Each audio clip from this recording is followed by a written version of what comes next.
All right, everyone, we are doing an every button video on the RX-7, and these are really fun videos because we're going to go through every button, every lever, and we're just going to go through the whole RX-7 with whatever we could push, touch, or pull.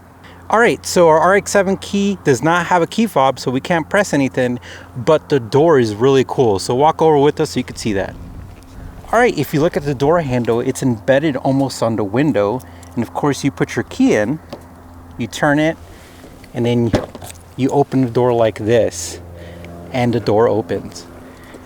All right, on the door we have our electronic side mirrors where we could adjust it, and they're buttons. We have left and right and then center, and then below it we have an auto one-touch driver's side window, and that works pretty good, but when you press it down it pops back up when it goes down, which is pretty neat. And of course, I always call this the fart button, where you could take control of the passenger windows control, which I always thought was funny.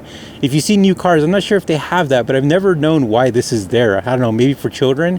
And of course, we have the passenger side. But how to open the door is pretty unique. It's actually, well, this is the locking mechanism, but how to open it is this button right here. You kind of pull back on it and it opens the door. Is that crazy or what? And then we have our door vents right here. Another one right there. Of course, you could play with this, so that's why we're looking at that. And then we have this little cubby right here that when you open it up, you could put stuff in it, but you could open it. And that's pretty much the door. So on our seat, we could pull this tab up, you know, of course, to adjust our seat on the reclining. And then we have a button over here where we could, right here, where we can move it up and down, or back and forth. And then we have our button to open up the rear hatch, and then we push down and out to open up the fuel door. It's kind of weird, push down and then this way, and the fuel door is open. All right, now if you look over here, guys, this button right here is actually a satin red, and this is your hazards. And I just love that they did a really ruby satin red on this because it's really unique. And you don't see that often. So over here is your climate control, right? Your knobs. It's just like a knob, kind of feels like a dryer or an old microwave. This is your blower knob right here. It's small, but it does its job. We have an AC button on and off, and then this is where you could switch from cold to hot. Again, reminds me of a dryer, or maybe my dryer.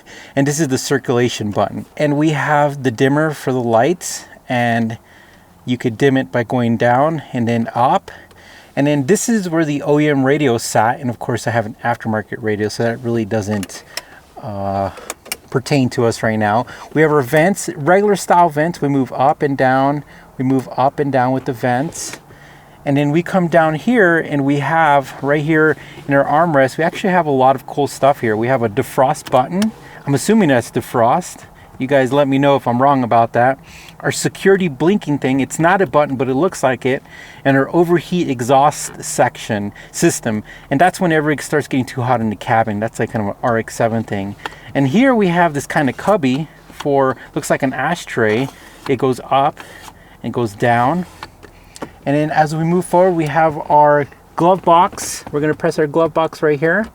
You just open it up, and then you close it. There's no buttons in here. You know, in glove boxes there's usually a bunch of buttons, but there's no buttons there. And then we walk over here and then we go over here and we have our button for a window switch. It's down and up. And then the door is the same way. We have the locking side of it, and then we have how to open the door. All right, on our steering wheel, we have a horn. We have a button on each side. I like that. It's not very big. It's just a little button. And then we have our cruise control. We have resume, cancel, and set. But our cruise control activation button is actually right here on the gauge pillar. And we have cruise on, and then we have cruise off. Underneath that, we have our cigarette lighter, or kind of whatever you call this. I forgot this, cigarette socket or thingy right here. Our trip reset meter.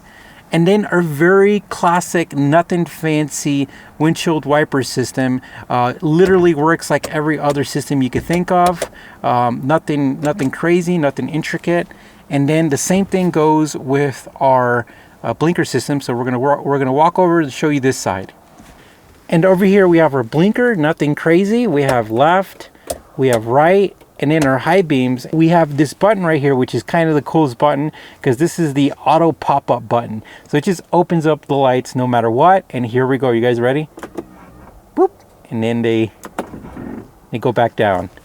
All right, guys, and up here, it's not just our little interior lights, but we actually have control over sunroof. So this is open and this is close. And I honestly don't know what this is. Oh, this is, I guess, for the door, when you want them to come out with the door, or turn them off so they don't activate with the door open. All right, and right here we have our mirror, which is in the passenger side. All right, on the passenger seat, we have, you know, your button for your seat belt. Of course, that's in the driver's side too. We have the button right here to move the seat up and back and forward and whatever you call it. And then this is to move the seat back. And then back here is actually one of the coolest parts. We have little cubbies that you could open up, and these cubbies are like storage areas and you could lock them, which is really neat. We have one there and then we have one back there, but it doesn't stop there. And another cool thing you could do back here is you could actually press these buttons in, and we did already, and you could push this back.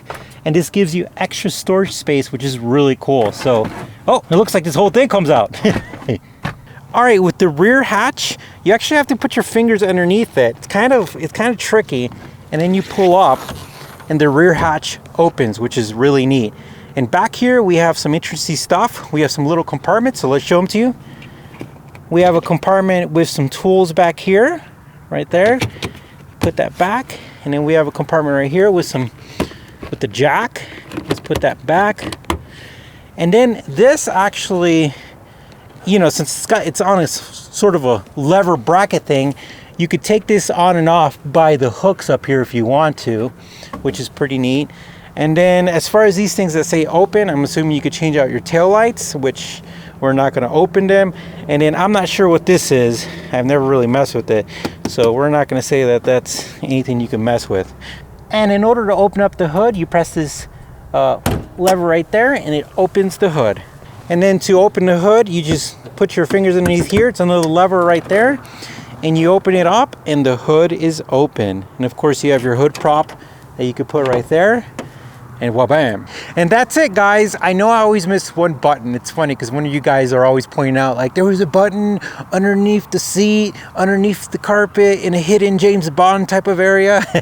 But I love these videos because I even learned something. You know, whenever we were moving that backside, the whole thing came out. We were like, whoa, we didn't know that. Well, guys, thank you for watching. We appreciate it. You stay safe, take care, and as always, thank you.